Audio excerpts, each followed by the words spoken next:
Welcome back, my beautiful souls, and welcome to Essence of the Moon. My name is Selena, and I'm so excited to share today's book feature, Mexican Magic, Brujeria, Spells, and Rituals for All Occasions by Laura Davila. This was so kindly sent to me by Weiser Books for my honest review. This work is a vibrant weaving of ancestral wisdom, brujeria practices, and everyday rituals that bring magic into daily life. In this video, I'll be walking through its pages, sharing my reflections, favorite insights, and what makes this book such a powerful addition to any witch's library. So settle in beneath the moonlight and let's explore the magic together.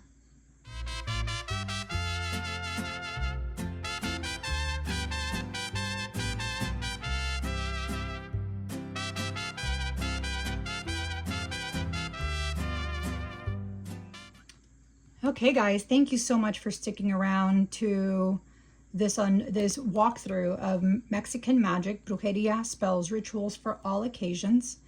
Again, this is by Laura Davila. She is also Daphne La Hechicera, author of Mexican Sorcery, which I also have this book, Mexican Sorcery, and I love it.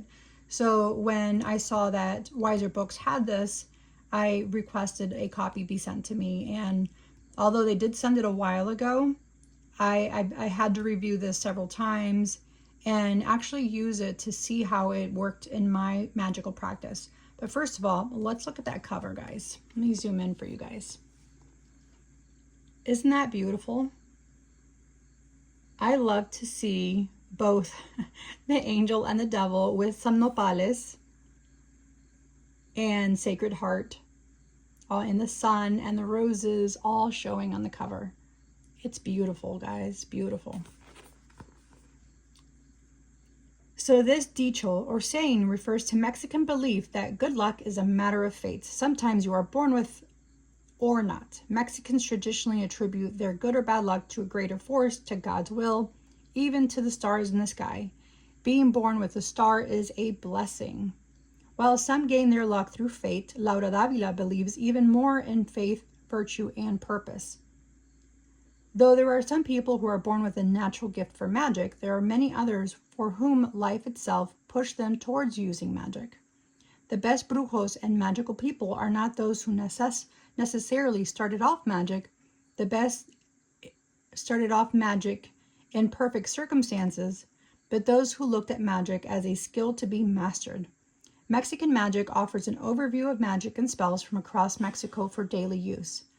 Although the book's spells may be practiced by anyone, they are deeply rooted in Mexican folk beliefs and magic, featuring magical recipes, spells, tips, and advice for a wide variety of intentions, including love, lust, sex, good luck, money, protection, commerce, gambling, justice, pregnancy, travel, education, and more. Mexican Magic also offers direction on how to be a magical person and live a magical life.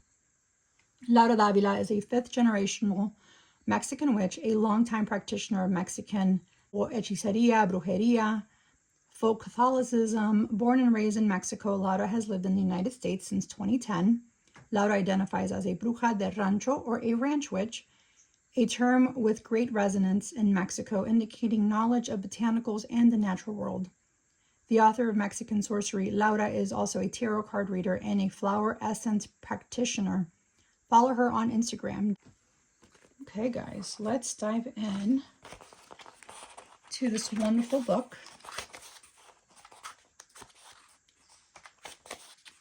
So in the contents, we will see just the preface, the introduction, Mexican Magic, Brujos de Oficio, the icons, saints of devotion, angels, animas, magical Mexican ingredients, Mexican kitchen magic, animals in Mexican magic, cultural issues and solutions, Mexican Christmas, and magic for the new year. Yes, yes, yes. So here it just talks about an introduction. It does go through like a lot of her story, how it all started. Depending on the culture, the word magic means different things in different places. Mexico is not the exception. So for me growing up, using the word magic was not something that we did. Even passing by a La Santa Muerte statue, my mom would just be like, keep walking, keep walking. When we were in the rancho, or we were in the mercado when we were visiting family in Mexico. My parents are from Mexico. I was not born in Mexico. So I did not have the privy of growing up near my grandmother who practiced. My great-grandmother was already gone by then.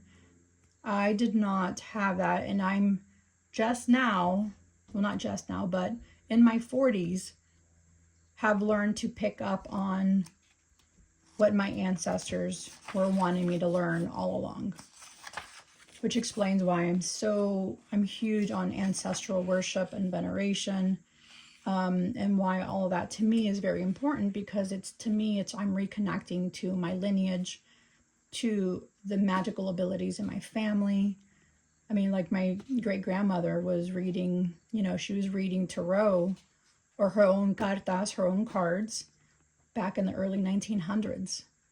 So to me, that's very important that I reconnect with them. And that's why this book to me was also very important. So the don versus virtue. Virtue is defined as action according to Aristotle. Virtue is acting according to our gift. Have you noticed that a lot of folk prayers dedicated to saints, folk saints, and even plants in Mexico give more importance to their virtue rather than the gift attributed to them? Virtue is a habit of being proactive. It is the impetus that our divine creator placed on us, the capacity of reaction that we must develop ourselves. Some philosophers define virtue as wisdom and ability in action. No amount of gifts can compensate for a lack of virtue. Although we were all innately born with this don, not all of us were born with the same amount, just like not everyone grows in the same height. And so some people need to foster that gift more than others. We do not get virtue in books, in theory, in seminaries, through teachings. We get virtue through the work in real life situations where our magic is practiced and tested for real. Your gift can only go as far as your virtue.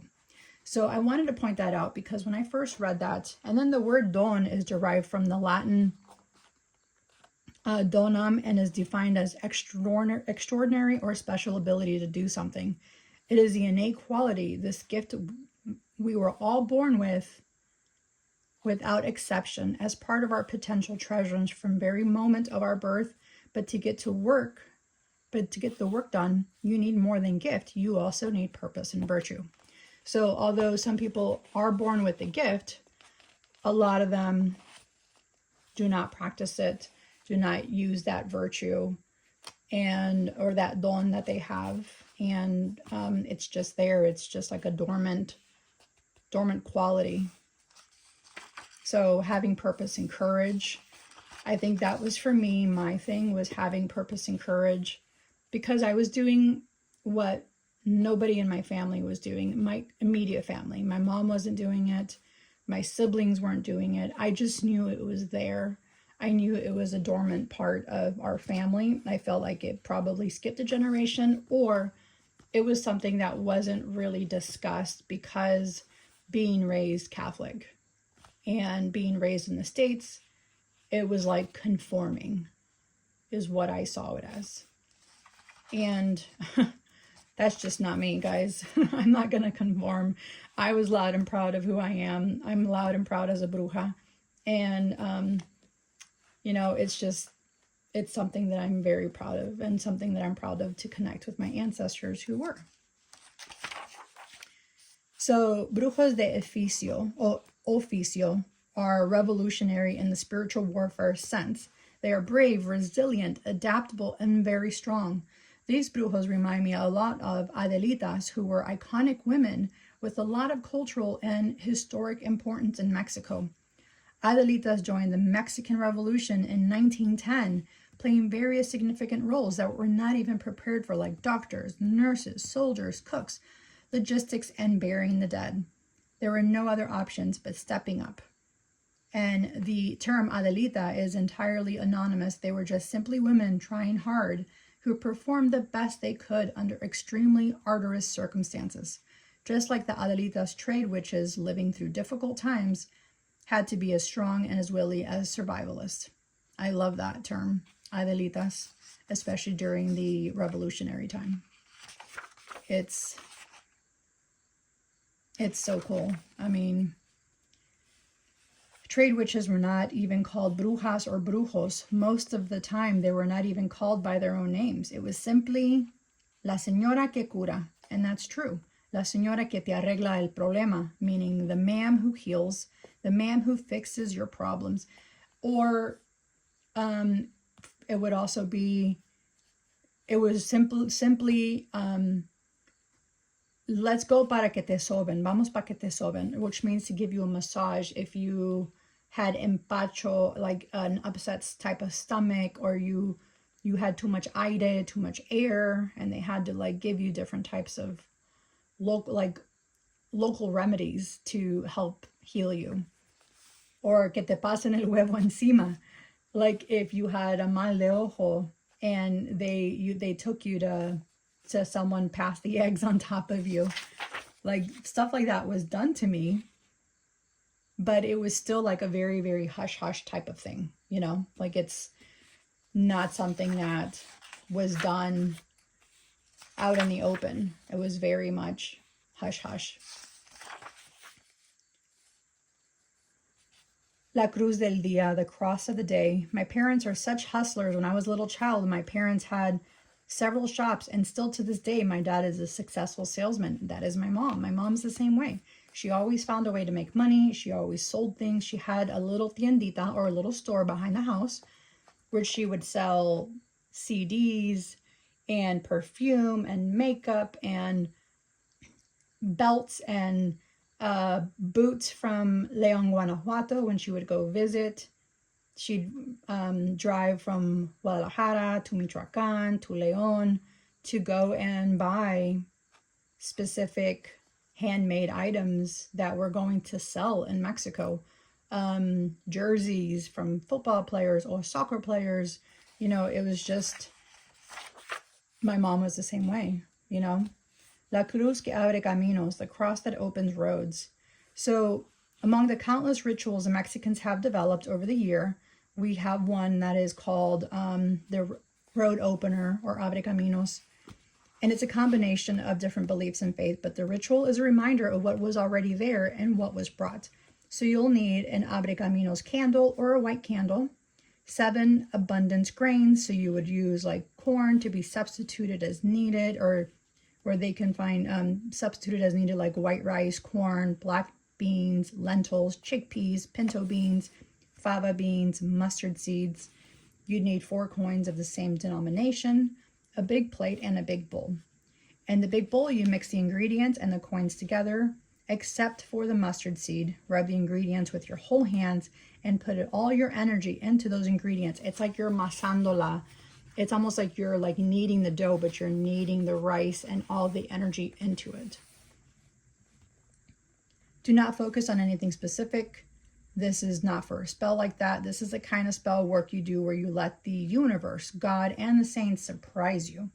Opening windows and doors and catapulting you out of them is a way you will have no idea where possible for you or within your reach.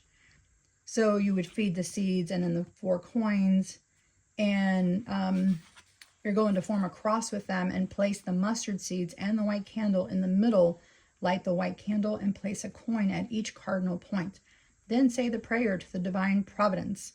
O sweet and tender providence of God, in your hands I commend my paths and I entrust myself, my hopes, my fears, my desires, my callings, my opportunities, my finances. Divine providence, open the roads. Amen. So there's a bunch of different types of folk spells in here, like Caravaca cross. Wearing the Caravaca cross is something that it's like a protection talisman. I do not have one. What I do wear often is the evil eye bracelet. When my kids were younger, they would have el ojo de venado, which is the deer eye. They would have that on their wrist. St. George Cross to protect your home from thieves. To get your money back. Did you lend someone money in good faith, but you're having problems getting it back? Yes. On a Monday, in front of the image of the just judge, who is an invocation of Christ, make the sign of the cross and light a candle in his name, and then pray 3 Our Fathers, and then say this small but effective prayer. Retorno de la cruz pesada, or the heavy cross return.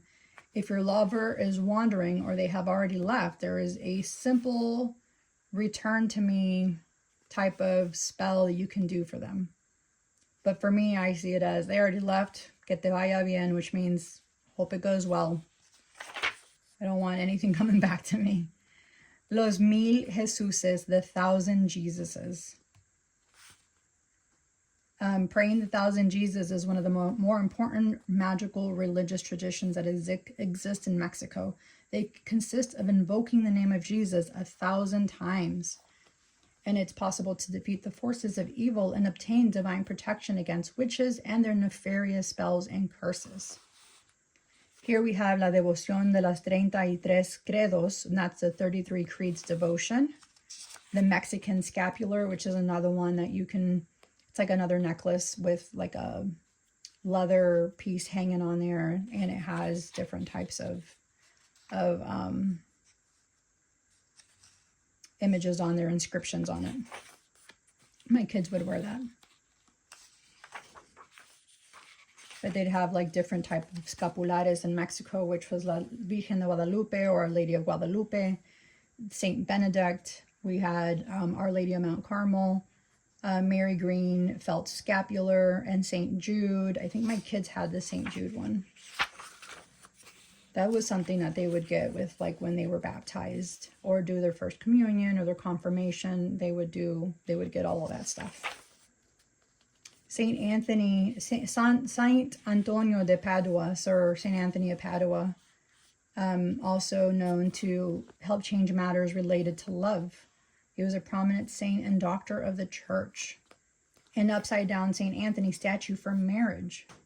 So every June 13th, we celebrate the day of San Antonio de Padua, the patron known as the one of impossible loves. Saint Anthony is the one saint more requested by women in Mexico. And then there's San Pascual Bailon, and he is considered the saint of Mexican kitchens. Legend has it that the friar Bailon took his steps to different convents, always asking to be a cook so he could spend more time in prayer and devotion. That's beautiful. To ask San Pascual to help you cook heavenly meals. I love that. San Elias. And that's to eliminate enemies. The black pepper spell. So black pepper, olive oil, scissors, white paper, black pen, 1 stone collected from the street, a black candle. If you notice, a lot of these items that are being asked for are something that are just regular in your kitchen. Even the candles was something that was always a regular. Always something that we had was candles. So all of this stuff is just folk items that you find in your kitchen.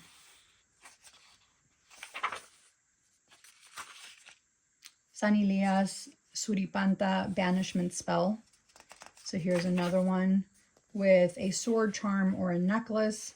1 Saint Elias novena candle. Or you can make yourself one. Use a red taper candle, black pepper, holy water, a bowl, and a rag. Preferably new, but at least clean. And then you have San Patricio. And San Patricio is known as El Batallón de San Patricio, or St. Patrick's Battalion, where most Mexicans were Catholic. The Irish, who were in the majority Catholic as well, saw the Mexican struggle against America as very similar to the countrymen's struggle against England. So it's funny because you actually do see a lot of Irish mixed in with Mexicans. I mean, I have Irish in me. San Patricio's 3-leaf clover amulet.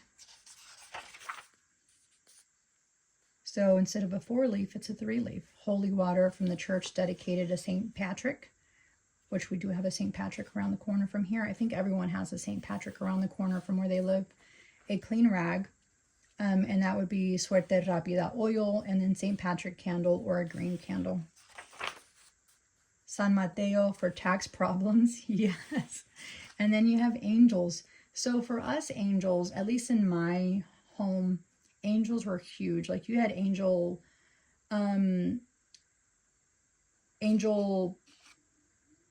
crosses hanging on the wall. Like there was an angel with a cross. Even for like the baptism, it was always an angel that would sit across, like would hang over the bed, the crib. And I think that's really cool. So meeting your angel, your guardian angel. See, these are the type of things that we all had. I think I have a taper candle or a 7-day candle that has a guardian angel on it, because why not? You know? And this is like the kind of, you know, you'd get the San Miguel sword and there'd be the angel on there. Saint Michael. 7-day Saint Michael sword candle. I mean, all of this stuff is very much being brought up Catholic. We incorporated all of this into our daily rituals. And yeah, I mean, here it has Vicks Vaporub. To us, Vicks it cured everything and anything. Cure a common cold with San Rafael or Saint Raphael. And it would be a Saint Raphael candle or a green candle, red or white onion. And that's another thing, the onion. And the Vicks Vaporub and thick socks. So yeah. And Las Animas. Although the Catholic Church does not count these spirits known as animas as a main entity for Catholic devotion, there is an ingrained custom and devotion among Mexicans and other Latino groups. We inherited the custom many generations ago, and we have made it our own aside from the Catholic belief, dogma, and traditions. Even though it is rooted in its name, the devotion makes us turn to our faith and hopes to these souls that are suffering in purgatory, praying for their quick deliverance and relief, while at the same time as love, lust, money, or they are prayed to and asked for intervention in difficult matters such as love, lust, money, good luck, protection, and many others. So I think that's great. Las Animas, faith in Mexico during the revolutionary time, the dominance, the type of workings.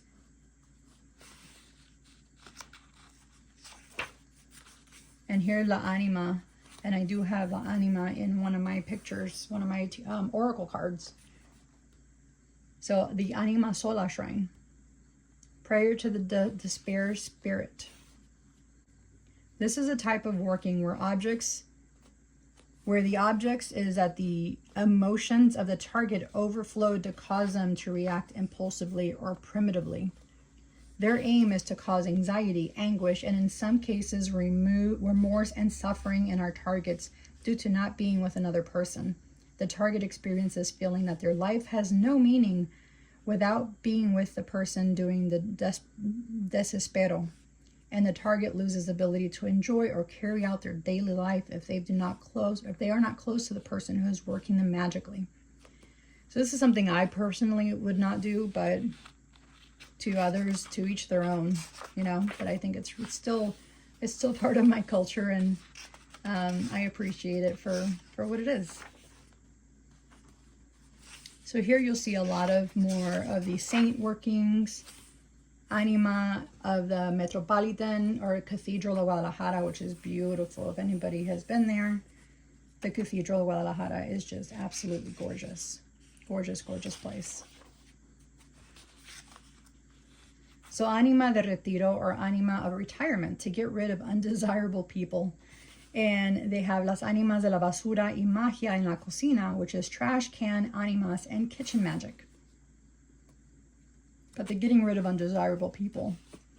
A writing utensil, such as a pen or marker, a ruler, a printer, scissors, glue stick, plain prayer devotional candle, a sheet of plain paper, an image of the Ace of Swords, and a glass of water.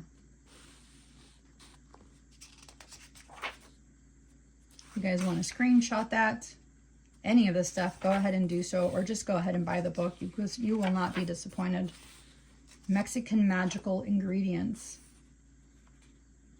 Abre caminos, to open your path. So they would have oil and water ritual to separate a couple, and pinol magic.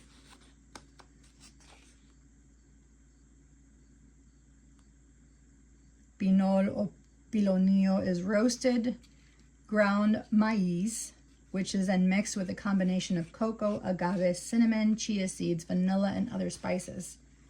It's historically been used as a source of fuel for endurance and is considered an energy food. It is easily made at home, almost like an energy bar. Tortillas and related magic. So a tortilla to oppress and reverse positions. It's very similar to the Italian folk magic with using the dough rising for the divination. You can do that as well. For me, we saw that as also divination when to see how your tortillas would rise or not rise. A tortilla to warm up a cooling relationship. That's funny. Traditional plant in nopal to torment and cause irreversible harm, to protect your home or business. So even having anything prickly outside your door, any type of plants like roses that had pricks on them were used, and also a good thing to have at the entrance of your door to protect you. Prickly pear, which we love. La sábila, which is aloe vera for new business. El papalo mexicano, or make a wish come true. Papalo, pronounced papalo, is an herb that has grown in Mexico for centuries. I'm wondering if I can get that up here. A plant with butterfly wings. Flowers and fruits of love. La flor de azahar, or orange blossom. Something that, of course, was used, and it's used for love. Oranges. To find your better half, or para encontrar a tu media naranja. Vanilla. I love using vanilla. Amarre de los siete nudos, or 7 knots amarre with vanilla. And that is the famous amarre, which is, they even sell these kits in mercados in Mexico. The amarre is famous and an effective way to bind and to tie up someone to our will.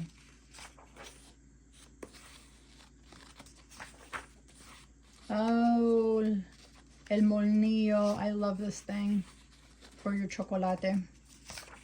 That's what we used for abuelita chocolate. Spice up your sex life. Chaca chaca is Mexican slang for naughty and kinky kinds of sex. Chaca chaca literally translates to menea menea, or to shake shake. In Mexico, it's believed that si tú quieres chaca chaca, deberías poner un molnillo debajo de tu cama, which means if you want chaca chaca, you must hide a molnillo underneath your bed. So this is a molnillo, guys. If you want some more action in your bed, hide that underneath it. The molnillo for the wedding checker, the ultimate cena, so there is no lack of bread on the table. And we always had a framed Last Supper painting. Coffee. Oh my gosh, I use coffee every day. I offer that to my ancestors as my way of sitting and having coffee with them, you know, letting them know that I'm here and I'm thankful to be here because of them. El café de olla para conectar con los ancestors, and that's exactly what I make for them. I make them café de olla. And they have been great to me. Prayer to your ancestors. To force someone to tell the truth. To kick someone out of your home. Las aguas frescas, la agua de Jamaica, or hibiscus water, which is another one that we absolutely love to drink. Agua de calzón, or the panty water. It's when you need to dominate and control someone's behavior, life, and decisions. La horchata, baño for financial prosperity. So taking a bath in horchata water for prosperity. And it has amazing ingredients that are used for prosperity, like rice, sugar, cinnamon, vanilla evaporated milk, regular milk or almond milk in a large bowl or a tina or a bucket. And that's amazing. Cookies, el domino con almohadas mágicas. I mean, all of this stuff is so great, guys. I mean, if you're looking for a different type of folk magic, and anyone, as mentioned earlier, can practice Mexican folk magic, it's not, in my opinion, not something that, oh, you can't practice it because you are not Mexican. No, it's the same thing with being a Santa Muerte devotee. She does not care what color you are. If you look at her, she's bones. Everybody has the same white bones. Amarre with chocolate Carlos V, which is a chocolate you find in only specific areas.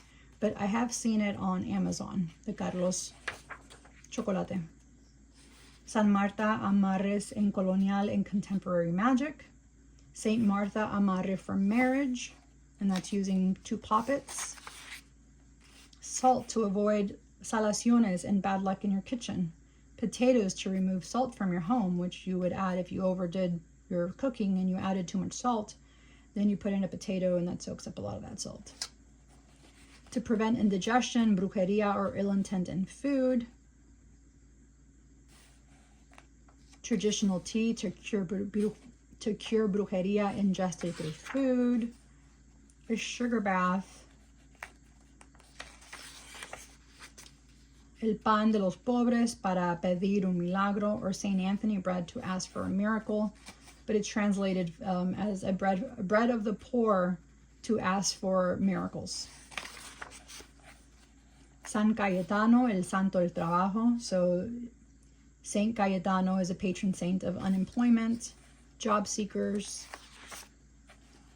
divination with fava beans, the messy kitchen drawer. Yep, we all have one of those. Oh, a volado. And that's when you like flip your coin and see how it lands. It's like that's how you do like a divination. Los machetes de tijeras y los cuchillos, o machetes, scissors, and knives. To know the gender of a baby, that's always something we did too with a string and a ring. Los cerillos, or matches, to know if someone's cheating on you. To know if someone's doing witchcraft on you. I think everybody's seen this on social media or know of this one by using 2 matches and see if they cross or don't cross. Then you know if someone's doing witchcraft on you. Animals and Mexican magic. So el gato negro, the black cat. El perro prieto, the black dog. El caballo negro, la gallina negra. So any type of animal that's black. El colibri, chuparrosa, or the hummingbird, which is another one that we do a lot of, is the chuparrosa spell to attract a romantic partner into your life. But also it's, they can do an amulet with that, a ritual. You see? Against poisonous animals, cultural issues and solutions. Footsteps.